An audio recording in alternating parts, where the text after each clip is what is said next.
गांव में सोहन नाम का हलवाई रहता था। वह खूब बढ़िया और स्वादिष्ट मिठाइयाँ बनाने के लिए जाना जाता था। इसी वजह से उसकी दुकान पूरे गांव में मशहूर थी। पूरा गांव उसी की दुकान से मिठाई खरीदता था। वह और उसकी पत्नी मिलकर शुद्ध देसी घी में मिठाई बनाते थे। इससे मिठाइयाँ काफी अच्छी और स्वादिष्ट बनती थीं। हर रोज शाम होते होते उसकी सारी मिठाइयाँ बिक जाती थी और वह अच्छा मुनाफा भी कमा लेता था। मिठाइयों से जैसे ही आमदनी बढ़ने लगी, सोहन के मन में और पैसा कमाने का लालच आने लग गया। अपने इसी लालच के चलते उसे एक तरकीब सूझी। वह शहर गया और वहां से 1-2 चुंबक के टुकड़े लेकर आ गया। उस टुकड़े को उसने अपने तराजू के नीचे लगा दिया। इसके बाद एक नया ग्राहक आया, जिसने सोहन के पास से 1 किलो जलेबी खरीदी। इस बार तराजू में चुंबक लगाने की वजह से सोहन को अधिक मुनाफा हुआ। उसने अपनी इस तरकीब के बारे में अपनी पत्नी को भी बताया, लेकिन उसकी पत्नी को सोहन की यह चालाकी अच्छी नहीं लगी।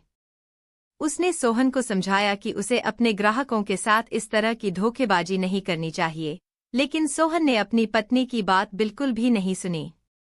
वो हर रोज तराजू के नीचे चुंबक लगाकर अपने ग्राहकों को धोखा देने लगा। इससे उसका मुनाफा बढ़कर कई गुना अधिक हो गया। इससे सोहन को काफी खुशी हुई। एक दिन सोहन की दुकान पर रवि नाम का एक नया लड़का आया। उसने सोहन से 2 किलो जलेबी खरीदी। सोहन ने इसे भी चुंबक लगे तराजू से तोलकर जलेबी दे दी।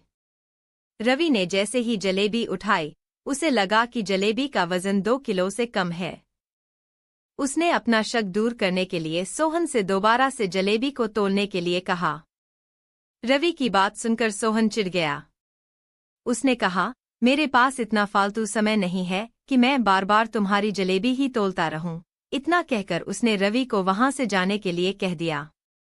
सोहन मिठाई वाले की बात सुनने के बाद रवि जलेबी लेकर वहां से चला गया। वह एक दूसरी दुकान पर गया और वहां बैठे मिठाई वाले से अपनी जलेबी तोलने के लिए कहा।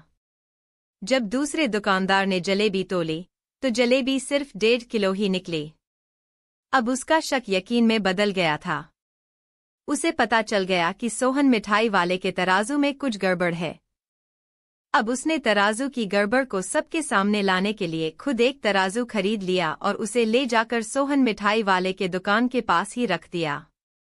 फिर रवि अपने सभी गांव के लोगों को वहां पर इकट्ठा करने में लग गया। जैसे ही लोगों की थोड़ी भीड़ बढ़ने लगी, तो उसने गांव के लोगों को कहा कि आज मैं आप सभी लोगों को एक जादू दिखाऊंगा। यह जादू देखने के लिए बस आप लोगों को सोहन मिठाई वाले से खरीदा गया सामान एक बार इस तराजू में तोलना होगा। तब आप लोग देखेंगे कि कैसे सोहन मिठाई वाले के तराजू में तोली गई मिठाइयाँ इस दूसरे तराजू में अपने आप ही कम हो जाती हैं। कुछ देर बाद 1-2 लोग मिठाई लेकर रवि के पास पहुंचे, तो उसने ऐसा करके भी दिखाया। इसके बाद सोहन के दुकान से जिसने भी मिठाई खरीदी थी, सभी ने रवि के तराजू में तोल कर देखा, तो सबकी मिठाइयाँ 250 ग्राम से लेकर आधा किलो तक कम निकली। यह सब देखकर लोगों को काफी हैरानी हुई। अपनी दुकान के पास ही यह सब होता देख सोहन मिठाई वाला रवि से झगड़ा करने लगा। उसने लोगों को बताया कि रवि यह सब नाटक कर रहा है।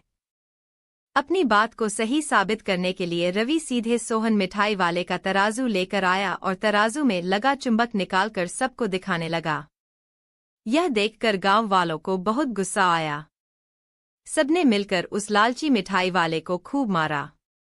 अब उस लालची मिठाई वाले को अपने लालच और उसके कारण की गई गलत हरकतों पर पछतावा हो रहा था।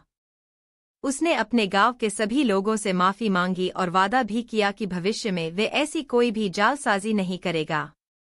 सोहन की इस धोखेबाजी से पूरा गांव नाराज था, इसलिए लोगों ने उसकी दुकान में जाना काफी कम कर दिया।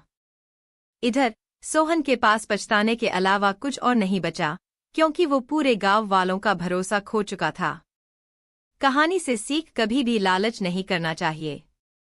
हमेशा ईमानदारी के साथ अपना काम करने से ही इंसान का नाम होता है।